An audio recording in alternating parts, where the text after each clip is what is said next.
வணக்கம் மாணவர்களே, உங்கள் எல்லோரையும் ரோஜா தோட்டம் சேனலுக்கு அன்போடு வரவேற்கிறேன்.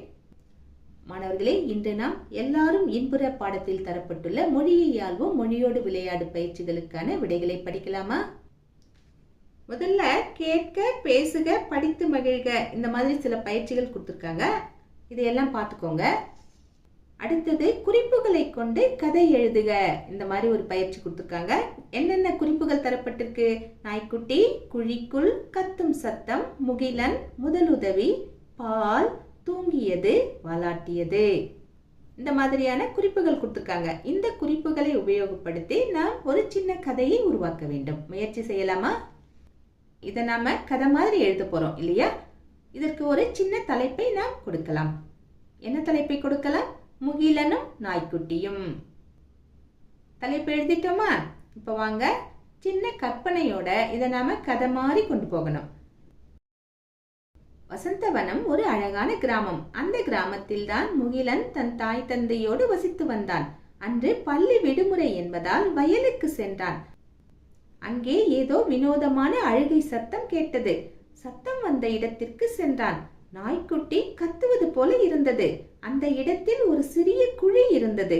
முகிலன் எட்டி பார்த்தான். அந்த குழிக்குள் அழகான நாய்க்குட்டி சோர்ந்து போய் கத்திக் கொண்டிருந்தது. உடனே முகிலன் மெதுவாக குழிக்குள் இறங்கி நாய்க்குட்டியை தூக்கிக் கொண்டான். அதற்கு சில முதலுதவிகளை செய்தான். அதனை வீட்டிற்கும் கொண்டு வந்தான். ஒரு சிறிய கிண்ணத்தில் பாலை ஊற்றி வைத்தான். ஆர்வமாக குடித்தது. பிறகு நன்றியோடு வாலை ஆட்டிவிட்டு மகிழ்ச்சியாக தூங்கியது. அடுத்தது அகராதியை பயன்படுத்தி பொருள் எழுதுக. 5 சொற்கள் தரப்பட்டிருக்கு. முதல்ல எந்த சொல் தரப்பட்டிருக்கு? கருணை. கருணையின் பொருள் என்ன? இரக்கம், தயவு, கிழங்கு வகை. அடுத்தது அச்சம். அச்சத்தின் பொருள் என்ன? பயம்னு சொல்லலாம், திகில்னு சொல்லலாம், பீதின்னு சொல்லலாம். அடுத்தது ஆசை. ஆசையின் பொருள் என்ன? விருப்பம், பற்று, இதையெல்லாம் சொல்லலாம். அடுத்தது எச்சம். எச்சத்தின் பொருள் என்ன? எஞ்சி இருப்பதை எச்சம் என்போம். அதுக்கப்புறமா பறவைகளின் கழிவையும் நாம் எச்சம் என்று சொல்வோம். அடுத்தது கடைசியா ஒப்பு. ஒப்பு என்றால் சம்மதம், ஏற்பு, இணை. இதையெல்லாம் நாம ஒப்பு என்று கூறுவோம். அடுத்தது கீழ்காணும் பெயர் சொற்களை அகர வரிசையில் எழுதுக. இங்கே சில சொற்கள் தரப்பட்டிருக்கு. இவற்றை நாம் அகர வரிசையில் எழுதணும். அகர வரிசையில எழுதும் போது அதற்கென்று சில விதிமுறைகள் உண்டு. முதல்ல எதை எழுதணும்னா, உயிரெழுத்துகளில் எந்தெந்த சொற்கள் ஆரம்பமாகிறதோ அதை எழுதணும். அதுக்கப்புறமா ஆயுத எழுத்து இடம் பெற்றிருந்தால் அந்த சொல்லை எடுத்துக்கணும். அதுக்கப்புறமா மெய்யெழுத்தை பார்க்க வேண்டும். இந்த விதிமுறைகளின்படிதான் நாம் எழுத வேண்டும். இப்போ இங்க தரப்பட்டிருக்கிற சொற்களை நாம எப்படி அகரவரிசைப்படுத்தலாம்? ஆசிரியர், ஓணான், கிளி, தேனி, தையல், பழம், பூனை, மனிதன், மாணவன், மான், வவ்வால். இந்த வரிசை சரியான வரிசை. இன்னொரு தடவை சொல்றேன்.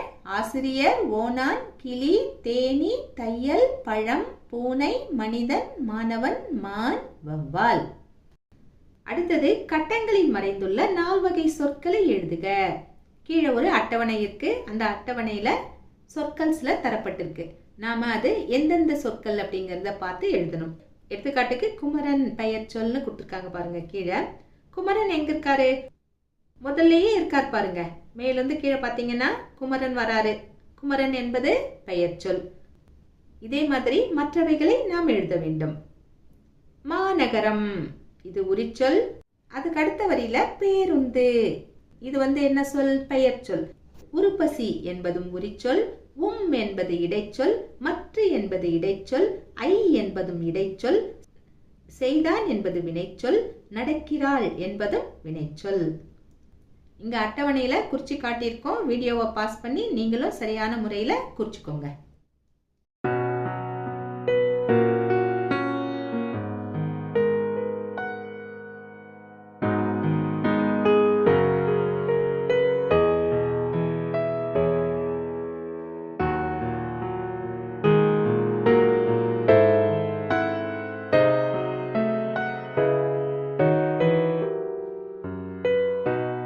அடுத்தது கீழ்காணும் தலைப்பில் கட்டுரை எழுதுக.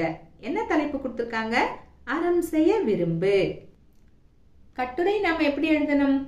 முதலில் முன்னுரை எழுதணும், கடைசியில முடிவுரை எழுதணும். முன்னுரைக்கும் முடிவுரைக்கும் இடையில பொருளுரை எழுதணும். அந்த பொருளுரை எழுதும் போதுதான் நாம சின்ன சின்ன தலைப்புகளை போட்டு எழுதுவோம். சரிங்களா? முதலில் முன்னுரை.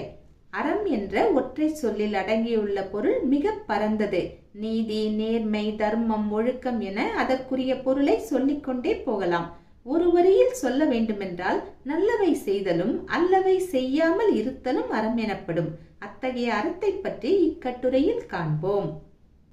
அடுத்த தலைப்பு ஔவையும் வள்ளுவரும். அறம் செய்ய விரும்பு என்று ஆத்திச்சூடியில் ஔவையார் கூறுகிறார். இதன் பொருள் யாதெனில் நல்ல செயல்களை செய்ய விரும்ப வேண்டும் என்பதாகும்.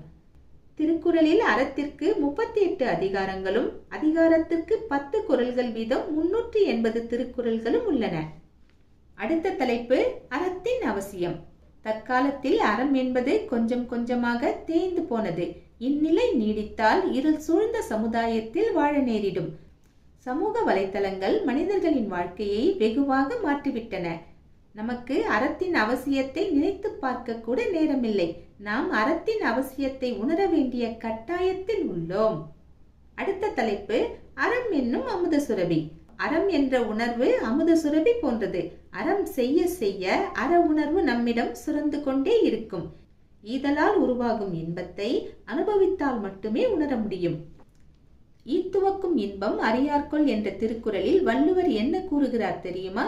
இல்லாதவர்களுக்கு தருவதால் உண்டாகும் இன்பத்தை அறியாதவர்கள் பொருளை சேர்த்து வைத்து பிறகு அதனை இழந்து விடுவார்கள் என்கிறார். இழப்பதற்காகவா நாம் செல்வத்தை சேர்க்கிறோம்? சற்று சிந்தித்து பார்ப்போம். பொருள் மட்டுமல்ல, பல வழிகளில் நாம் அறத்தை செய்யலாம். எதை செய்தாலும் நன்மையாக செய்தால் அதுவும் அறம்தான். அதனை நாம் விரும்பி செய்ய வேண்டும். அடுத்த தலைப்பு நமது பங்கு. வீட்டில், பள்ளியில், சமூகத்தில் நாம் சந்திக்கும் மனிதர்களிடம் நேர்மையாக பழகுவோம், உண்மையாக உறவாடுவோம், நம்மால் இயன்றதை அவர்களுக்கு செய்வோம். சமூகம் வளர்ச்சி பாதையில் செல்ல அறம் செய்வது அவசியம். கடைசியாக முடிவுரை. அறம் என்பது மனித வாழ்க்கையின் அடிப்படை. சிறிய சிறிய நல்ல செயல்கள் கூட பெரிய பெரிய மாற்றங்களை ஏற்படுத்தும். எனவே நாம் அனைவரும் அறம் செய்ய விரும்புவோம், நல்ல மனிதர்களாக வாழ்வோம். அடுத்தது மொழியோடு விளையாடு. ஒலி வேறுபாடறிந்து வாக்கியத்தில் அமைத்து எழுதுக. என்ன கொடுத்திருக்காங்க? அறம் அறம், மனம் மனம். விடை எழுதுவோமா?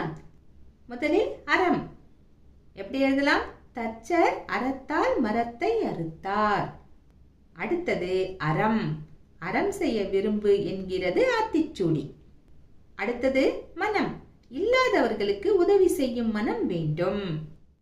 அடுத்த சொல் மனம். மல்லிகை பூவின் மனம் எனக்கு மிகவும் பிடிக்கும். அடுத்தது என்ன கேட்டிருக்காங்க? இரு பொருள் தருக.